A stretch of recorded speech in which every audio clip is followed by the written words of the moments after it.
Ever done something you feel guilty about?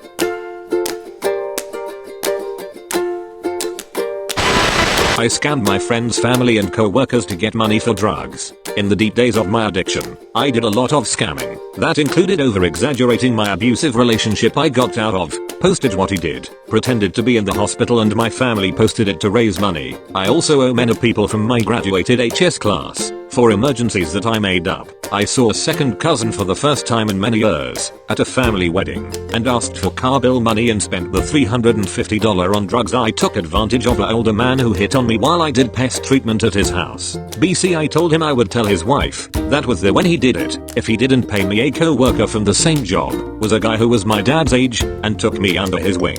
I came up with a story and he gave me $200 he didn't have. I regret everything I did to get money for drugs. That wasn't even the start of it. I know I'm basically unable to go to any high school reunions now, BC, of how bad it was and how many people I screwed over.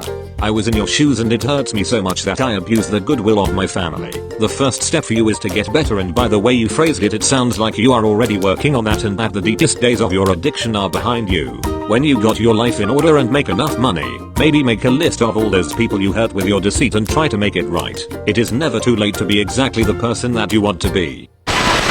I lost a family heirloom. Still guilty. 4 years later, my parents left each other after they had me and were never married. When I was 5, my mother moved to Florida and I would go down to see her during the summer. When I was 12, my grandfather gave me a bracelet that had belonged to his mother, her mother, and so on. The bracelet was gold with a heart in the middle.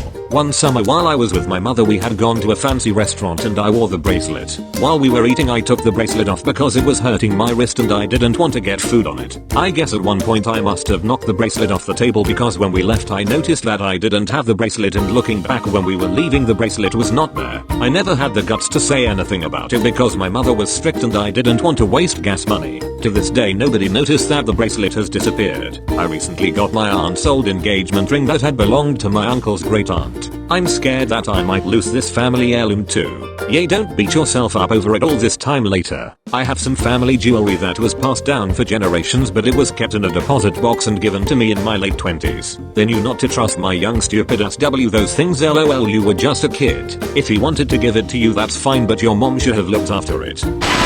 I'm hiding the extent of my dependence of drugs from friends and family. Hey everyone. I'm writing this post because I don't know what else to do that would not involve blowing up my whole life. Background: I live in an East Coast well-to-do city and work in a fast-paced industry. I am married and in my mid-30s with a preteen daughter. For the last 6 years, I have been highly miserable, stressed, and unhappy. Instead of dealing with my issues like an average person, I started smoking a lot of cannabis to relieve my anxiety. I have been smoking since the age of 15. So cannabis didn't make me feel like I was partaking in anything severe or harmful. What first began as a joint once every few days quickly turned into 5-6 joints a day, every day minus the traveling, and even then, depending on where I went, I would smoke. Fast forward to 2022, I switched careers, and a successful friend pressured me into traveling to Colombia. I got the go-ahead and made the trip. It was mostly uneventful, except it was the first time I tried cocaine. I'm not a massive fan of the experience, but it was memorable. I felt like I walked away with some experience, but ultimately, it was not for me, or so I thought. I spent 8 months not touching cocaine, and then a family issue triggered me. One night out, I asked another friend, "Don't worry, they test for some cocaine," because I didn't want to sleep or go home. Fast forward again, I began buying a gram here and there from the connections I made, and the weird thing about it is that it makes me feel calm, not hyper, which is the opposite effect on most people. I worry that I will begin to have begun using regularly because I noticed a considerable increase in my job performance since my brain can focus on tasks when under cocaine.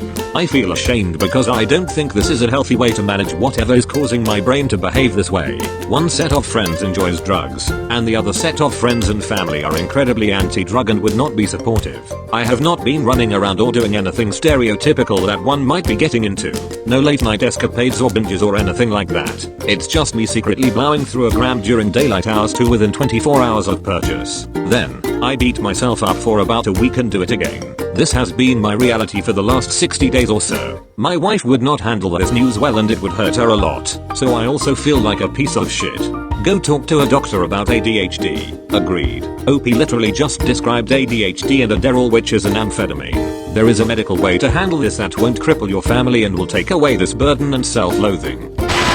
I threw out mine and my sister's childhood objects that my mom kept for sentimental value. I never told her my mom's 58F, the type of person to keep everything, and I mean everything, from old clothes that haven't fit in decades, to empty candle containers she swears she'll reuse but never will, to actual garbage she'll one day find a use for. She's not a hoarder, but she's certainly disorganized. I think this tendency to attach sentimental value to things has a lot to do with abuse and neglect she suffered in her childhood. Whatever the cause, most of it ends up in the garage. My mom's dreamt of having the garage as a functional social space, a place to keep the car warm in the winter and a place I, 23F, can play my musical instruments and my sister, 15F, can hang out in the summer. Though my mom likes to keep things, she doesn't like to be the one to find them places. That job usually lands on myself or my younger sister.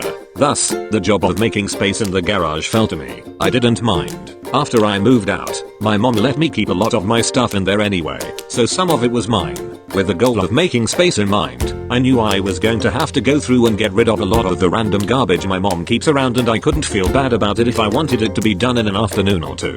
I don't know, it's like I turned off my empathy or something. I reasoned that the things in the garage couldn't be that special, or she'd have at least looked at them once in the last 3 years. I came across a box hidden deep in the pile of random shit containing a bunch of mine and my sister's old childhood things. Pictures, art we'd made, report cards from school, baby blankets, baby clothes, the works. It had been in that box for years, moving with us from place to place. Stuff I hadn't seen since I was 10, stuff I hadn't realized she'd kept. The thing about my mom is that she loves her kids more than anything. More than herself. We're her biggest source of pride. Says we're the only 2 things she ever did right in life. Every single one of those objects and documents are symbolic of that. Especially the report cards. She loved to hear the positive reviews from teachers we'd bring home.